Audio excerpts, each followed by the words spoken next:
I'll tell you a dream I had about this, since we're just out of the psychoanalytic domain. I can show you using this how dreams often solve problems.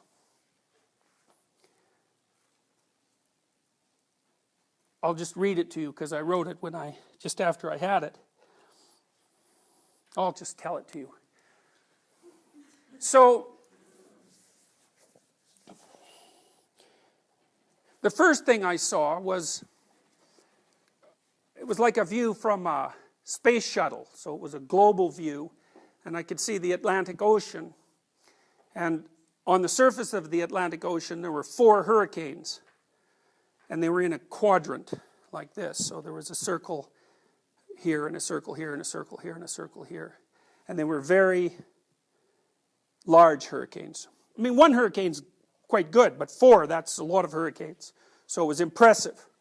And so then the next thing I saw was a bank of scientists in a kind of a dark room watching TV screens, focused on this hurricane storm event and wondering what was going on. And then the next thing I saw was this little ball, about this big, hovering over the surface of the ocean. So now I was in the eye, so the 4 hurricanes had an eye in the middle of them, you know, a calm place. And so this little ball, which was about 10 feet above the surface of the water, was in that calm place, and the storms were its accompaniment. So, and it was zooming along at a very rapid rate, and it was bringing the storms with them. And so, all of the scientists with their satellites were trying to figure out what this little ball that was 10 feet off the ocean surface and then needed like 4 hurricanes to accompany it. They were trying to figure out what this thing was. Okay, so the next scene was, I was a third-person observer, and I was in this room. It was a small room, about 8 by 8, say. And in the middle of the room there was this display case, like a museum, you know, like a Victorian museum. So it was made out of wood. The top, it had this glass. And inside the case was this ball, and it was just floating. And inside the room was Stephen Hawking, you know, the physicist in the wheelchair, and a faceless president of the United States. It didn't matter who he was, it just mattered that he was president of the United States. And then the room itself, I remember from the dream, was made out of titanium dioxide. And I woke up after this dream and I thought, what the hell is titanium dioxide? And the walls were 7 feet thick. So the idea was that little ball, which had caused those 4 storms, was going to be, they caught it and they put it in that room and it was going to stay there. Titanium dioxide turned out to be the metal that the hull of the Starship Enterprise is built out of. So it represented like an impermeable substance. And so inside so there was this box made out of this high-tech metal, and then inside the room, the American president was there, so he's sort of representative of the Mitwelt, you know, the social environment. He's sort of king of the social environment. And then Stephen Hawking, well, Stephen Hawking is disembodied rationality, right? Obviously. So the room was a classification system in a sense, and this ball, whatever it was stuck in there. And so it was going to be a thing that you could look at in a museum, and it wasn't going anywhere. So it had been fixed. And so I was watching this thing. And then, when I was watching it, it did 2 weird things in the museum case. The first thing it did was turn into a chrysalis. And you know what a chrysalis is? It's like a cocoon that a butterfly comes out of. And you may not know this, but the Greek word for butterfly is psyche. And the reason the psyche is a butterfly is because the psyche is something that transforms. And it transforms towards something that's like an aerial spirit. So this ball was transforming. It transformed into a chrysalis. And then it did a really strange thing. It transformed into a pipe, like a smoking pipe. It was a meerschaum pipe, which is a carved pipe. I think it's Irish. It sort of looks like a little saxophone thing. But it was definitely a pipe.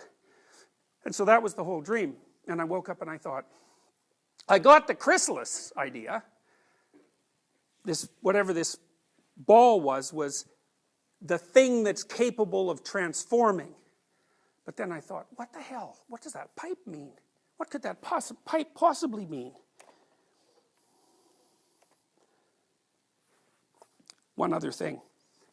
It transformed into a chrysalis, and then back to a ball. And then it transformed into a pipe, and then back into a ball. And then it went poof, and shot out of the case, and shot right through the 7 feet walls, and it was gone.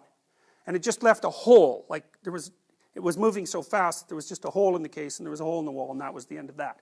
So it was a ball, it did its chrysalis thing, did its pipe thing, and then it was gone. That box was not going to hold it.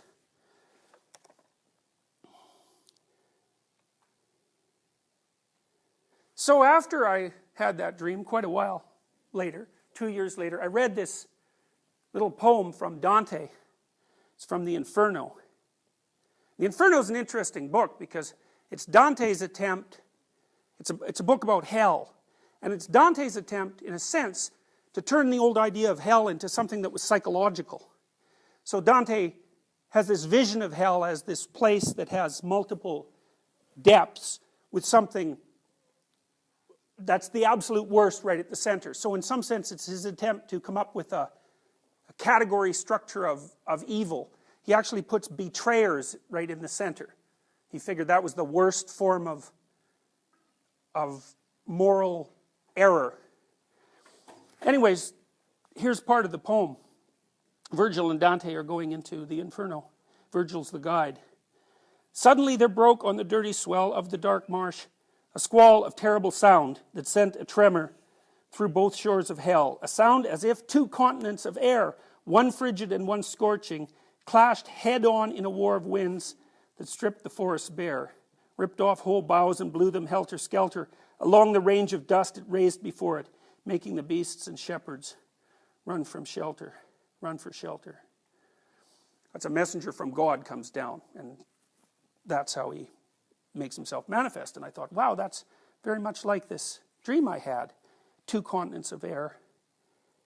And there was this similar idea that there was something at the center that couldn't be encapsulated in a conceptual structure, at least not for any length of time. And you know, being is like that. You can't encapsulate it in a conceptual structure for any length of time. No matter what you think, you're wrong. And even if you're right enough for the time being is transforming, and you have to keep up with it, because otherwise the structure that you were inhabiting becomes dead and decays, and then you fall apart.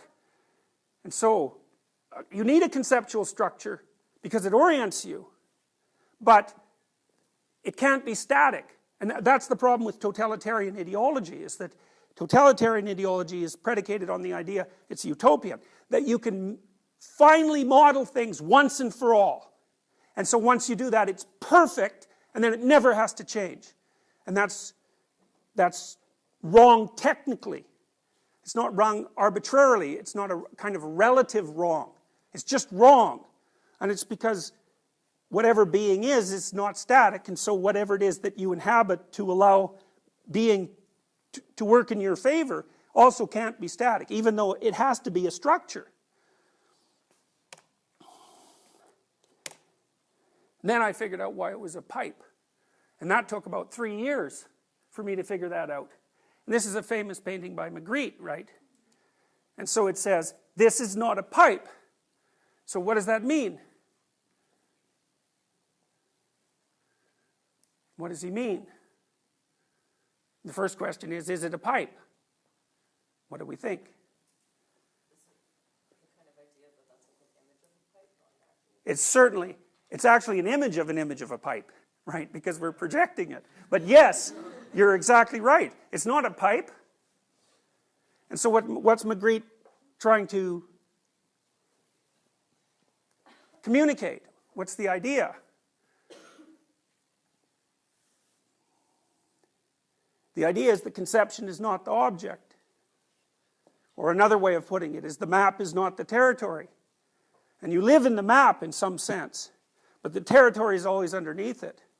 And the reason that little ball turned into a pipe was to make that case. It's like it was in this box and it was being transformed into an entity that was defined and static.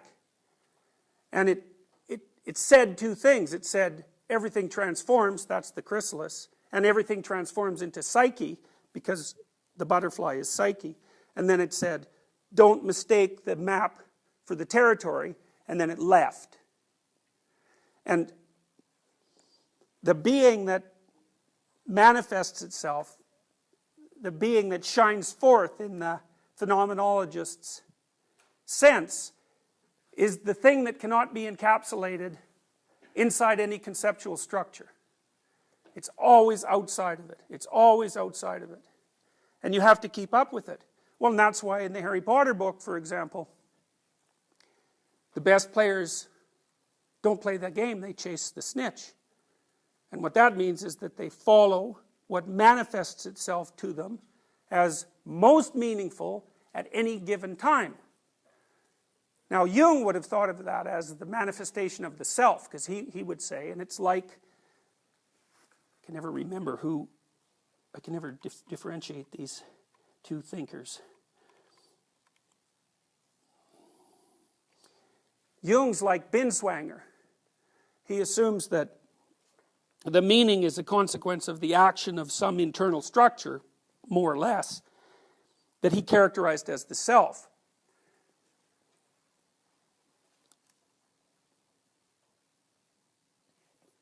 Boss's perspective is more, in some sense, it's more like a classical religious perspective, although he dispenses almost entirely with any religious language, and makes the claim that meaning is the fundamental element of being, and that if you lose touch with meaning, then the quality of your being is going to collapse.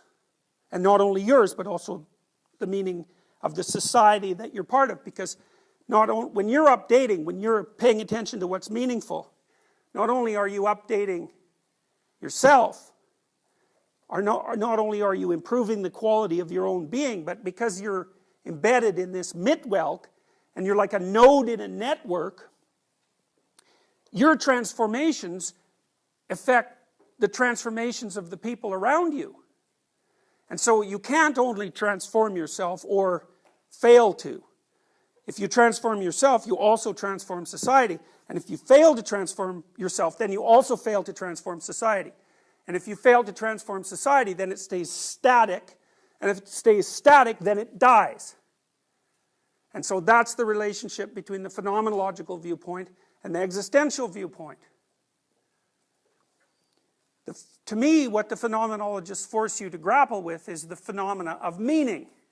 Because it seems to me, and this is basically Heidegger's point, he said, well, what's self-evident? Well, one answer is objects. The other answer is predicated on a different perspective. Meaning is self-evident in that you can't escape from it. You can escape from the positive elements of it by being lax. But you cannot escape from the negative elements of it. You can't argue yourself out of it. And you act as if there's nothing more real. So if you think about it this way, if someone's terrified, they're going to act it out. And you cannot calm them down using rational means. If someone's in pain, it's the same thing. Both anxiety or terror and pain are forms of meaning. And they're not, they're underneath rationality in a sense, in that rationality is powerless against terror and pain. And if you're terrified, then you'll act that way. And if you're in pain, then you'll act that way. And you might do everything you can to say, there's no such thing as meaning. But if your state of being is one of terror, no matter what you say, you're going to act like that's real. And then you have to ask yourself another question is, what's more reflective of real? What you say or how you act? And it matters because what constitutes real changes with whether, like, what defines real changes, or depending on how you answer that question. And the existentialists would say, well, how you act is what's real. How you act reflects what's real.